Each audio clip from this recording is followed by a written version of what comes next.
Earlier, down to 6 men, down to 6 or 5 men, they can't do exactly as they would have planned. It makes the calling much more difficult for Alan Wynne-Jones.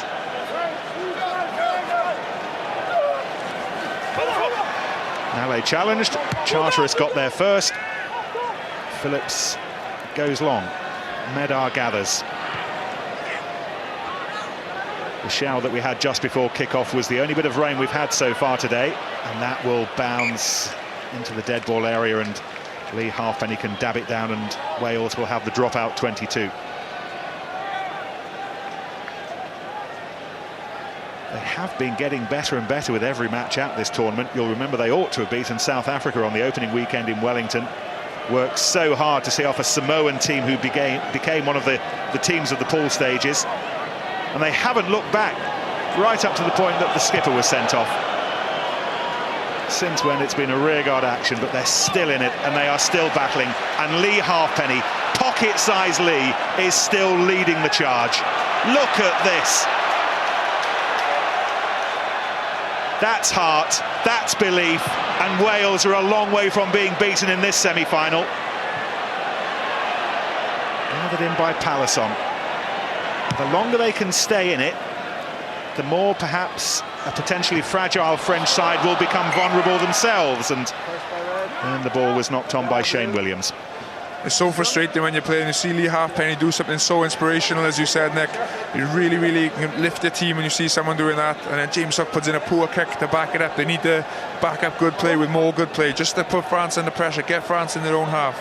Two changes in the front row. Dimitri Zarzewski and Fabian Barcella, the hooker and the replacement prop, are coming on.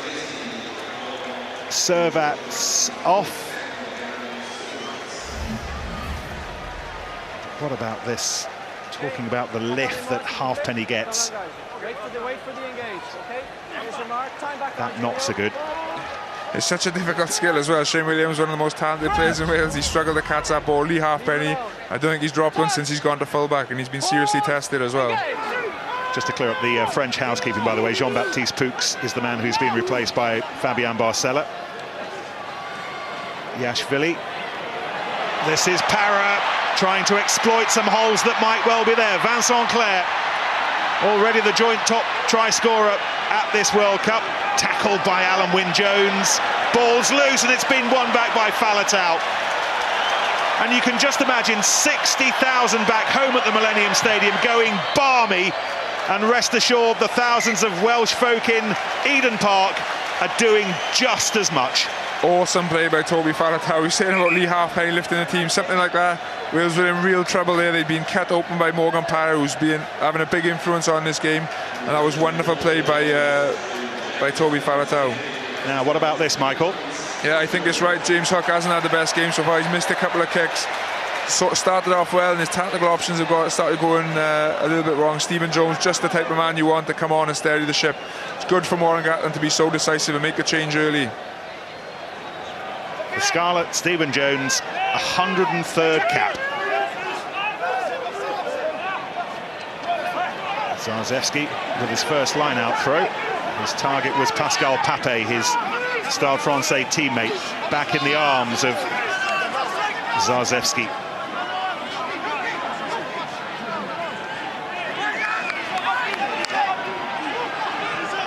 Dusatois took on the pass from Aaron Ordeke. Yashvili to Zarzewski, who's been a busy little Parisian since coming on. Here goes Vincent Clerc, the kick and the chase, and George North was always in the way, but the ball just bounced in play and then out of it, so the line out will be where it crossed the line. Brilliant play by Vincent Clerc, and he was running up a sort of a blind alley. He had nowhere to go, 3 players surrounding him, and a great chip puts Wales under pressure, and that's what the game is all about now. Putting up whoever can put the pressure on the other team. Nale making a mess of the Welsh line out. Extravagant from Yashvili. Less so from Dusatois, but equally effective. And then the ball was knocked on by the little Biarritz scrum half. See Toby Faletau getting in there again, disrupting the ball, and I think that led to, he just slowed down the ball a little bit, and that led to Yashvili knocking the ball on, I think. That's what I mean about that pressure for France. Wales so hard for them to win the line out. It's great skill by Yashvili, but you see Toby Faletau there. He's in there straight away and just makes it a bit more difficult for France to get that ball away. Touch. Pause. Engage.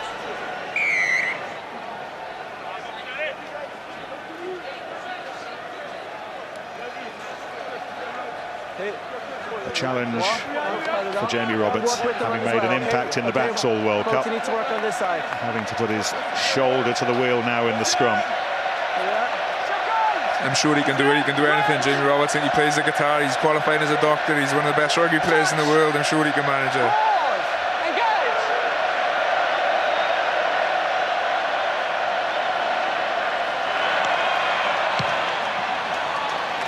Cleared away by Jonathan Davis. But every set piece now becomes a major issue for Wales. The line-out's an issue, the scrum's an issue. Definitely, it is really difficult when you're down and you've got a man out of position. Paul James then, it's only a small thing, but that's a great scrum for his team. He really held out strong, he stayed strong. You could see him at half-time. You felt when he thought that he's having a hard time, but he's come out second half showing great character and really battled hard there to keep that scrum solid for his side.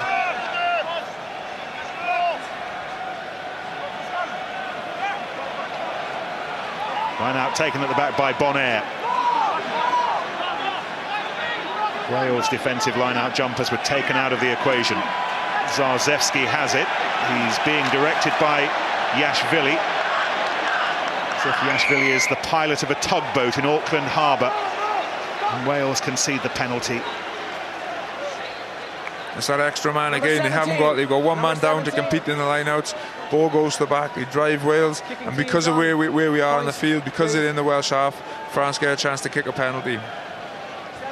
Stay on your feet, don't let them fall over you. Ball was pulled down, tripped down really by Paul James. He lost his footing and the rest of them followed. Just see as well, line out Wales going up to compete, leaves a bit of a hole at the back. Danley did as well to hold it up, but then France get a drive on. Wales left with no much choice but to get them all down. Clever play by France as well, mind you, just starting to do the right things at the right times.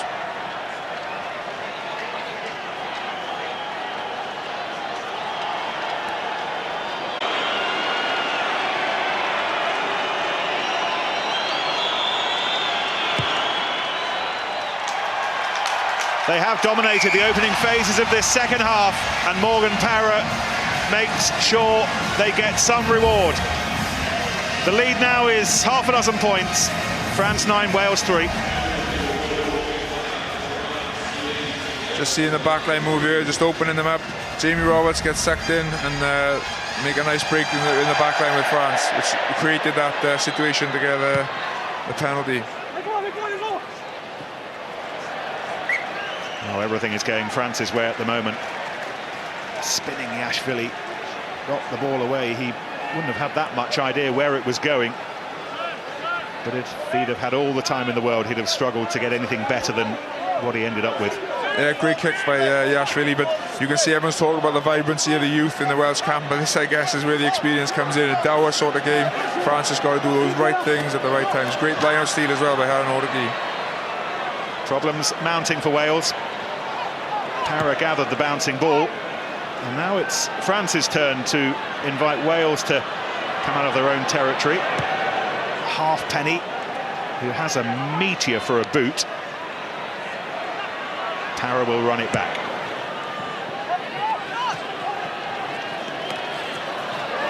Faletau challenged. Barcella gathered. Nale takes the ball on that was delivered to him by his second-row partner Pape. Now the conventional scrum half is there to Parra. It's not really a conventional fly half, and Wales wrapping Mermoz up in midfield. One of the French midfielders, Rougerie, made sure the ball came back on the blue side. Halfpenny scoots across.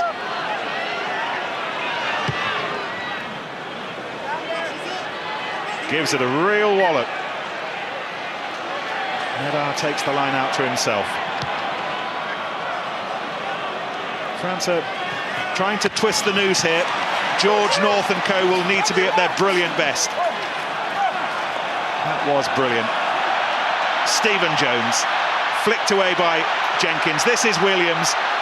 The roars of encouragement from around Eden Park.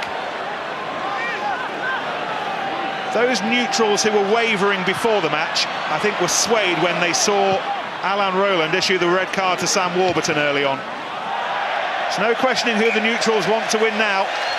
And Maxime Medard just gets the bird from about 55,000.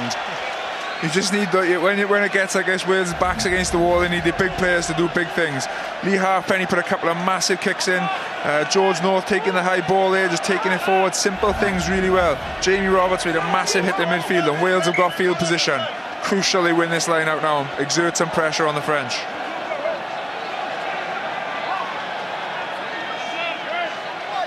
Names of his children, by the way, are tattooed on the right arm of Hugh Bennett, just in case you were wondering. Caught a glimpse of it there. Line-out was won by Wales. Stephen Jones, ball driven on by Faletau. How often has he performed that role in this tournament? Oh, dear me, the hit on Bennett was a big one. Dusatoir was at the centre of it, and Phillips did well to get the ball away brilliantly to find Davis. All loose, though. Needs to be sorted out by Stephen Jones, and you can see how far Wales have lost ground. Charteris. Oh, the tripped over Nicola Maz.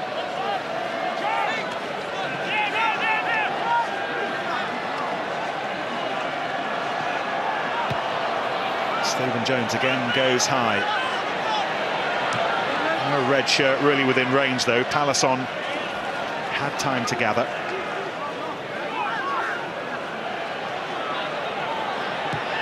Parrott looking for Vincent Clair. Once again, the bounce favours the French.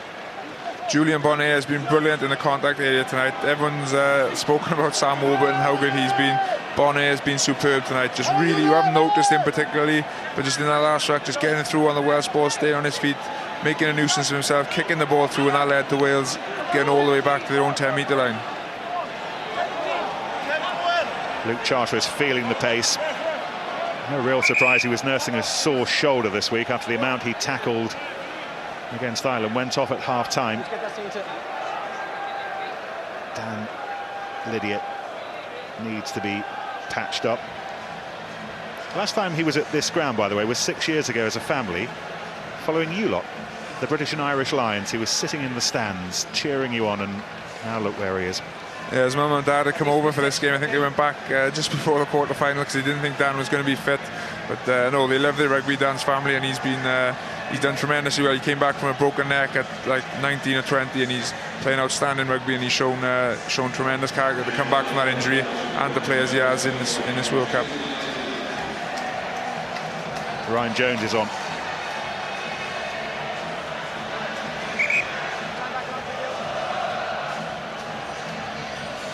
Lydiate needs a little bit more than a dab down with a damp bit of cotton wool. Jones, 56th cap for him. He's not really had the chance to make an impact on this tournament so far, what with the calf injury, but he's got an opportunity now. 25 minutes to go. This is Zarzewski on halfway. Parrott to Mermoz. Halfpenny had it covered. That's a great option by France now, and that's all they've got to do is just kick the ball into touch, get the line out. It's so difficult for Wales to win possession. They're really squeezing them.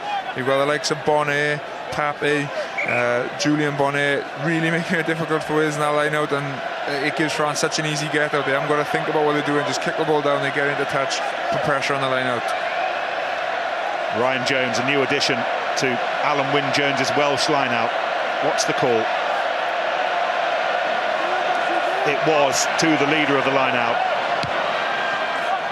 Cleared away by Phillips. Palisson fires it to Medar, who fires it high above the roof here at Eden Park. Oh, the ball needed to be claimed, it wasn't. Fortunately for Wales, it bounced invitingly for Halfpenny, who for a little chap has performed some outrageous deeds in the tight this evening, making ground when really he had no right to, and that was another one of them. He's a superb player, Lee Halfpenny. He comes in, just does the bit. Every time he gets the ball, he's a threat. He kicks well, safe as houses. He's having a great game for Wales.